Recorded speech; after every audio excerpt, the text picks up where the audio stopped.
So Guinness and I are we're sorry Guinness. We are at Sofa Stone, which is a huge stone that looks like a sofa. I'll have to show like a proper view of it. But it started out as a really sunny morning and now it's raining. I've never been up here when it's raining. Or maybe I have. Anyway, this rock, this carved out rock, I'm gonna try and get like a so basically this is where we are in this sort of carved out rock. Well, I don't know if it's been carved or if it's just naturally formed this way. I have no idea. But we call it sofa stone here, and it's right now going to be a very nice shelter for when the rain sets in. Let me just show you a little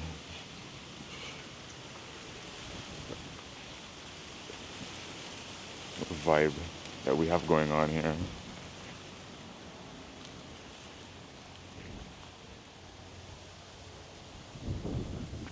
Woo. Oh, look at that. That is one of my favorite things to see. Is to see like the rain in the distance. Just yeah. It kind of makes it really puts everything into perspective, right? It always reminds me of like my location and my size. Whenever I see the rain like this, I go, "Oh yeah, I am like a little human being living on a tiny island in the middle of the ocean. Sort of floating on this gigantic blue ball somewhere, and this blue ball has an atmosphere where there's a bunch of clouds in the sky and rain falls down. I mean, it's such a simple thing to say, but it's also just a really good perspective to have, just to remind myself of who and where I am in the world, and not to worry so much about things because really everything is much bigger than me and bigger than I could ever be, and there's so much more going on. A couple of days ago, we put somebody in the ground who I loved dearly, and the weather has no idea that hundreds and maybe even thousands of people right now are in mourning. The rain has no idea that that this is a sad day or a grieving day or the day after anything or the day before anything. It's just what it is. It's just doing its job. Yeah. Right, Guinea?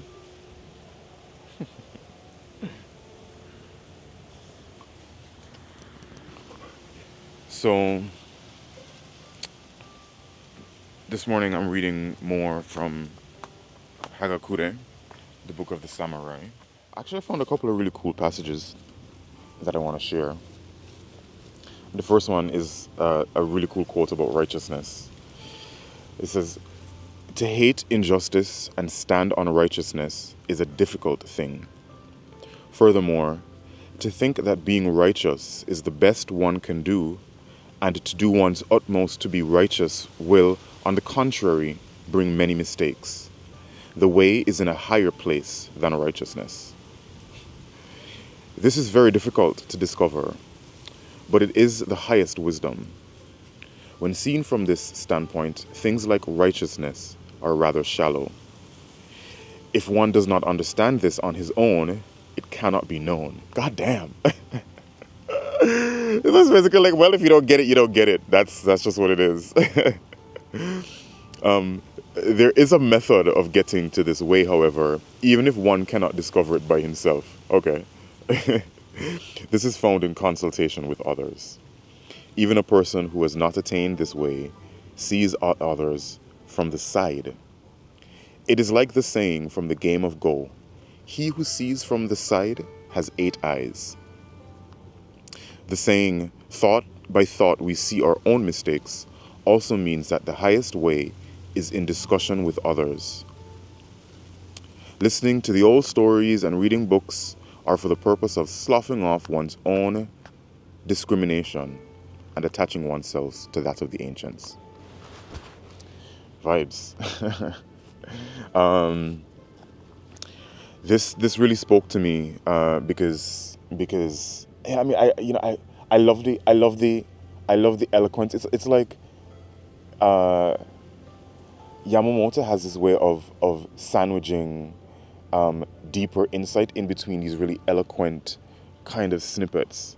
So to hate injustice and to stand on righteousness is a difficult thing. Furthermore, to think that being righteous is the best one can do, and to do one's utmost to be righteous will, on the contrary, bring many mistakes. The way is in a higher place than righteousness. And when seen from this standpoint, things like righteousness are rather shallow. It's beautiful to think of this because actually very recently, and so this is another thing to, I read like 3 or 4 books at the same time. Sometimes. Right now I'm only reading 2. I'm reading this book, The Way of the Samurai, and I'm also reading the book of Job, which I've been avoiding for years. It's one of those things that I know I have to read this book, but I'm like, oh my God, I don't want to read about so much suffering. And the book of Job is about unjust suffering. It's about the worst possible pain and suffering that can befall the least deserving person, and that is truly terrifying to contemplate that. And it's just sort of, and I know I know the basics of the story. I know that it's sort of just chucked in your face, more or less. It's kind of like, well, here it is. I'm God. This is a human being. This is the wager between Satan and God, or whatever it is. All these terrible things are going to happen, and none of it's going to be fair. None of it's going to be right or righteous, and and whatever, Actually, it's funny because there is a where I am right now in the book of Job is the conversation between Job and his friends, where they're sort of going tit for tat. All 3 of his initial friends sort of going tit for tat with their own reasonings as to why all these terrible things have happened to Job. And there's a lot of this sort of talk of God is about righteousness, and righteous people will meet righteous ends, and this and that and whatever. And is God just? And of course God is just. Therefore, if something bad is happening to you, it must be because you've done something bad, because God can only be just. And then here we have in this book, Yamamoto is just saying, listen, righteousness is a shallow thing. Righteousness is a shallow thing. To think that that's the only wisdom will bring many mistakes. Furthermore, to think that being righteous is the best one can do, and to do one's utmost to be righteous will, on the contrary, bring many mistakes. The way is in a higher place than righteousness. This is fascinating to me. What is higher than righteousness? I suppose, I don't know. It does say, it does say if one doesn't understand this, it cannot be known. So maybe I'm one of the people who doesn't understand it right away. But as far as I know from at least what's supposed to happen in the book of Job, jumping back to my other book that I'm reading, is that eventually, and I haven't gotten to this part, but in my study of the book, I know that eventually God has a reasoning with Job, and basically says, listen, you don't know what my job entails, so don't tell me how to do my job. Don't, you and your idiot friends are basically, trying to reason out using your human reasoning about justice and this and that, and just because, and you think that I, as God, can be confined to human logic and understanding. I cannot. And if you were to run the world, you would not be either. And there's way more things to, than righteousness that you have no access to. Something like that is the essence of what God says to Job. And I mean, I'm really looking forward to getting to that part of the book and actually reading it line by line, word for word myself. But just on the whole, and sort of tying it into this, I I, I I see the same thread here, that there's something about there's something to life that human understanding and reasoning can take you so far, but there's a realm that exists beyond human reasoning and understanding and our own idea of righteousness. There's something way beyond that to which we're all subject, and yeah. And uh, again, going back to this self-awareness that this book has of it. If one does not understand this on his own, it cannot be known. Even though he says there's a method of getting to this way. However, even if one cannot discover it by himself, this is found in consultation with others. Even a person who has not attained this way sees others from the side. It is like the saying from the game of Go: he who sees from the side has 8 eyes. So I thought about that some more, and I mean, I guess it's saying if you look at things from multiple angles, or from a different perspective, then your understanding would multiply. Hence you have 8 eyes. So all you have to do, to look from the side. You look from the side, then you have 8 eyes. And I also thought about it, like, literally, I was counting. I was like, oh, I guess, because if you're saying, if I'm looking straight on, I have 1, 2. Then if I'm from on this side, 3, 4. On the other side, 5, 6. And if I go on the other side, 7, 8. So if you look from the side, then you're supposed to aim to have a circumspect understanding of all situations, and not just look at it straight on. And this is incredibly wise, I think. I mean, if that's not a bar, I don't know what is. That's definitely something to consider. And these things really hit me a lot too, because I think, it makes me question even my own attitudes. Because when it says,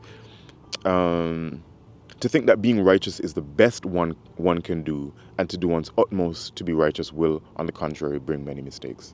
So it really sort of made me go, oh damn. Like, I think a lot of the times, I think that simply just having a righteous belief about something, or vaguely thinking that I am somehow on the righteous side of something, is enough. Maybe a lot of the times I'm lazy, and I go, well, I sort of think.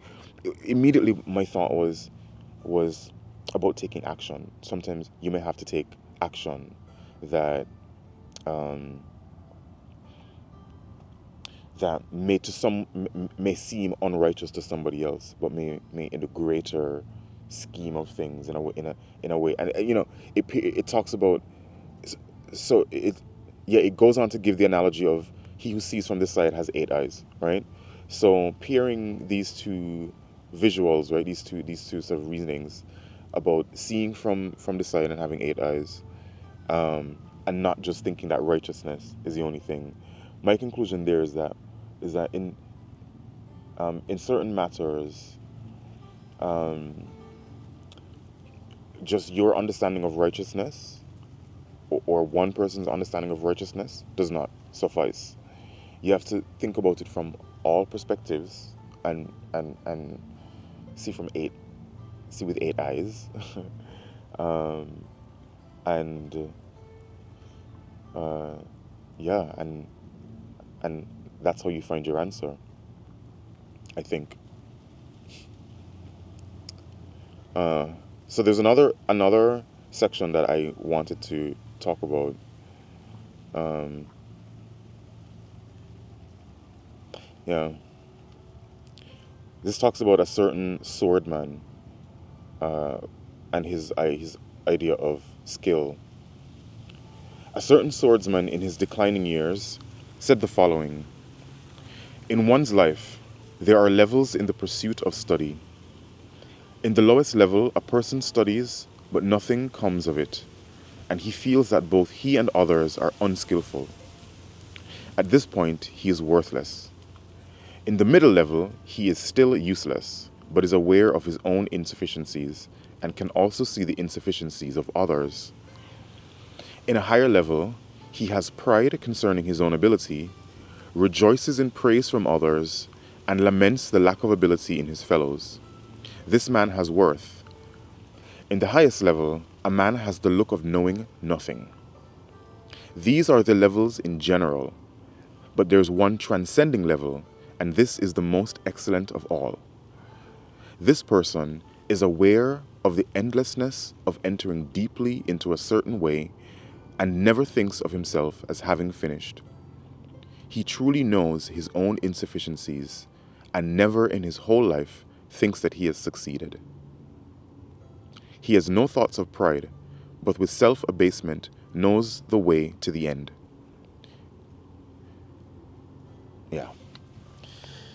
So, not an uncommon thought. I mean, we've heard this before about the idea that that you should that you should never think that you've attained all knowledge, right? And that you should continue and to strive for learning every single day. But this kind of goes on to have like a practical way of doing this. Throughout your whole life, advance daily, becoming more skillful than yesterday, more skillful than today. This is never ending. Yeah. So, again, it was kind of like an awakening for me because, or yeah, an awakening.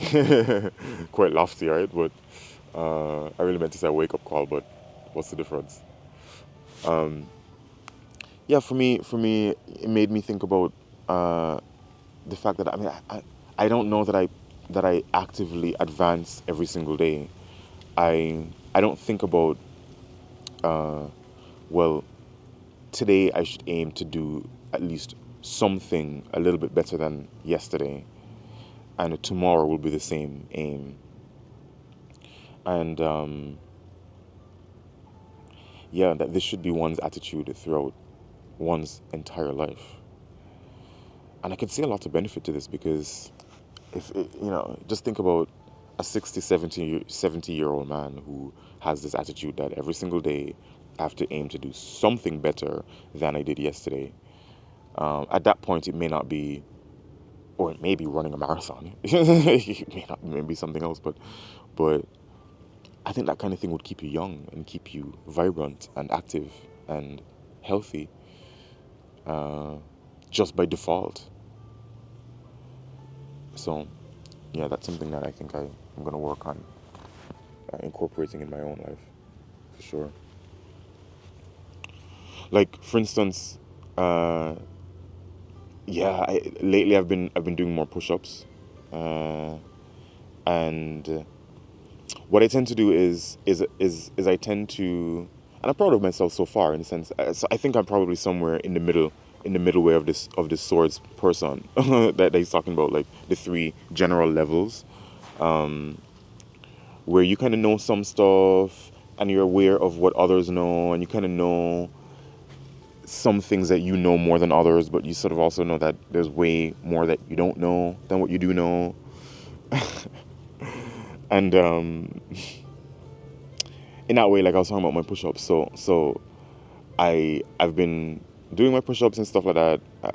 I started out not being able to do 10, and now I can do 100 in a session in like spurts of maybe 425s I could do. Yeah, 425s is fairly consistent for me, and since attaining that, I'm like, cool, I feel like this is good. I can do, at least I can say I do 100 push-ups. I did 100 push-ups today, and yesterday I did 100 push-ups, and yeah, for the last couple of weeks I've been doing 100 push-ups every single day. And it's like, yeah, but if you could do 100, why not do 101 or 110 or 125 or 100 and whatever? Why stop at that? Why stay in that middle level? So yeah, this was kind of like a jolt to go, hey, do more push-ups. So I will be probably in this series maybe updating you guys on my push-up progress, I suppose. Hopefully I don't regret calling myself out that way. So the last bar that I wanted to share is definitely one that hits closer to home, and I hope it's something that people consider, because I really was not expecting this one either. So he says, a certain person spent several years of service in Osaka and then returned home. When he made his appearance at the local bureau, everyone was put out and he was made a laughingstock because he spoke in the Kamigata dialect. Seen in this light, when one spends a long time in an Ado, or the Kamigata area, he had better use his native dialect even more than usual. When in a more sophisticated area, it is natural that one's disposition be affected by different styles. But it is vulgar and foolish to look down upon the ways of one's own district as being boorish, or to be even a bit open to the persuasion of the other place's ways, and to think about giving up one's own. That one's own district is unsophisticated and unpolished is a great treasure. Imitating another style is simply a sham. Damn. Woo! Okay. I was listening to a TD Jakes. Sermon, and he said something. And he said, "If you can't say amen, say ouch." And I said, "Ouch." Damn, I couldn't even say amen. All I had to do was say ouch. Damn, that hit me for sure. And I even started out with a story because I mean, I guess this is apocryphal and it's meant to connect to many people who are like this, because I can relate to this man who spent years of service in Osaka. I mean, I lived in different places and I travel and I do a lot of things, and I'm born and raised on a tiny island in the Caribbean. And I think a natural part of island life is looking to the horizon, because the horizon is always there. It's always there. It's easier in like a large landmass because it's very easy to kind of be fooled into thinking that everything that you see around you is all there is, because you're kind of lost in your own bubble. Everything that you can see, as far as your eye can see, is your space, right? But in a tiny island, I live on an island where you can literally see like 3 or 4 different islands on a clear day. You constantly looking out across the water. So I think for me, it's very normal, and maybe for other reasons too. I mean, socially I don't always fit in, and there are interests that I have that are limited here and things like that. So all of that together, I'm always kind of in the space of looking across the horizon and looking to see what else is out there. And I do revel in being in a new space, and I assimilate very well to a new space. Because for me, traveling and working and spending time in another place is an opportunity to kind of expand my being. I can drop one person and I can pick up another person, or I can pick up a different version of myself. I always tell people that, like, when I'm here, I always feel like I'm a somewhat more muted version of myself. And when I'm in a bigger place, maybe like a plant being being transplanted from a small pot to a big pot, or from a pot to the soil, my roots can expand and I can breathe, and I can, so so I spend a lot of time, unfortunately, feeling a little bit dissatisfied with my own little island space, as beautiful as it is. But I love, again, this is the way that Yamamoto bookends his points, right? With these sort of pearls of eloquence, right? He starts by saying, "It is vulgar and foolish to look down upon the ways of one's own district as being boorish." And he kind of talks a little. He said, it's natural for you to be open to, like, when you're traveling to another place and stuff. It's natural for you to kind of open yourself up to other people's things and stuff, and be more curious about other places. But to be even a bit open to the persuasion of the other place's ways, and to think about giving up one's own, that this is vulgar. And he says, this again, he sort of wraps it up so beautifully, that one's own district is unsophisticated and unpolished is a great treasure.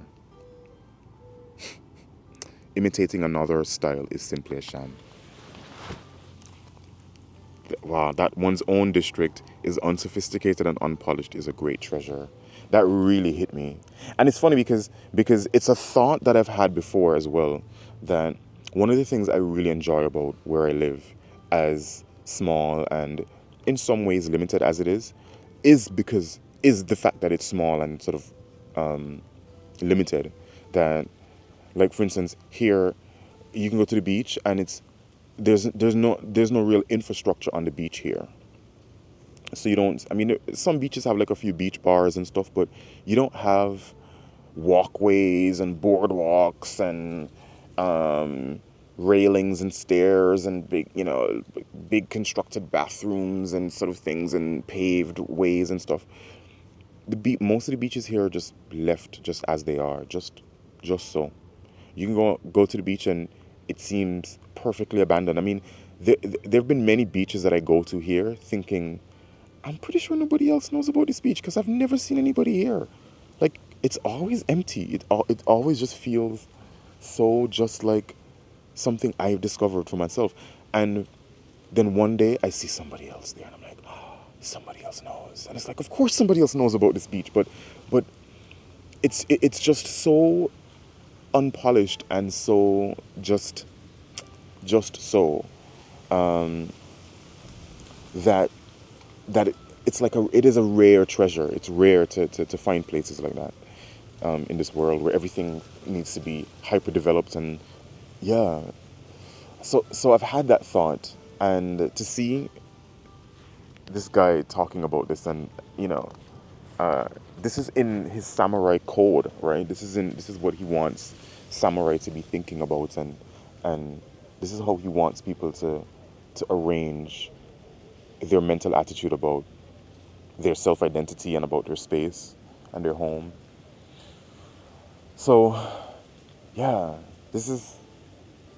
yeah. So there's a couple of bars this morning that really hit me, and I thought it would be cool to share, and I hope these have been as illuminating and encouraging for you as they have been for me. I realize, like, I've been doing the mic a lot, so I hope I'm gonna have to listen back to this, and I really hope that the audio wasn't too terrible. Sorry if it was, but I am actually really still getting used to all of this. This is really an exercise for me in these early stages.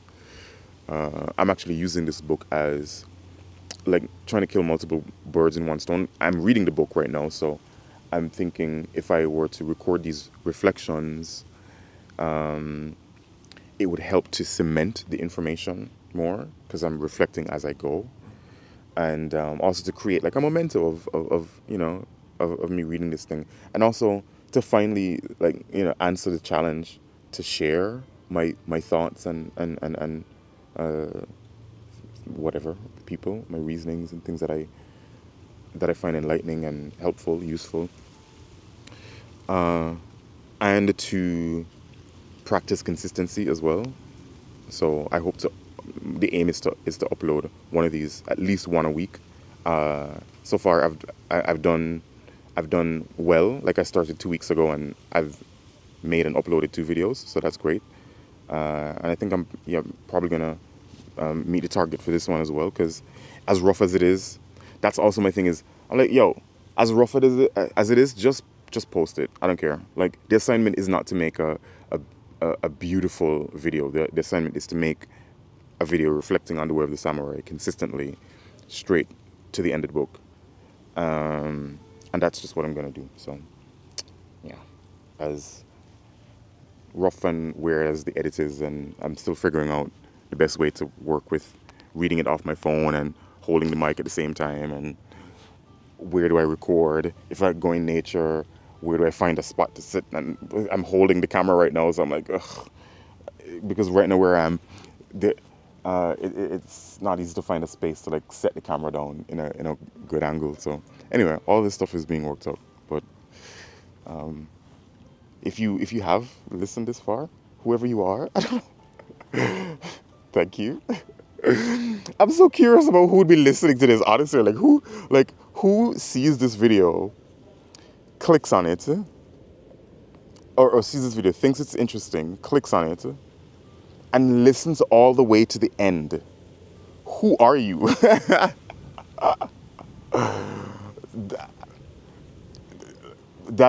I'm very, very, very. I wish I could meet whoever that person is, because I think you're very cool and very interesting. Anyway, whatever. All right, that's that. So I think I'm supposed to say, yeah, subscribe and like and comment. Yeah, so like it would be nice to hear. Like introduce yourself, say something, say hi.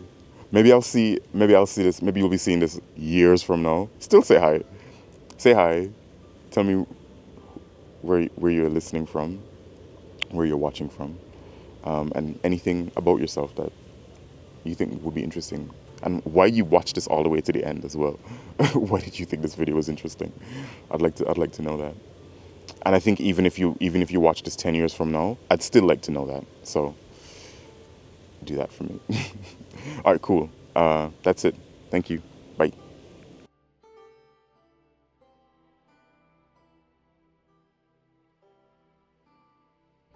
As rough and weird as the edit is, and I'm still figuring out the best way to work with reading it off my phone and holding the mic at the same time, and where do I record? It's not easy to find a space to like set the camera down in a good angle. So anyway, all this stuff is being worked out.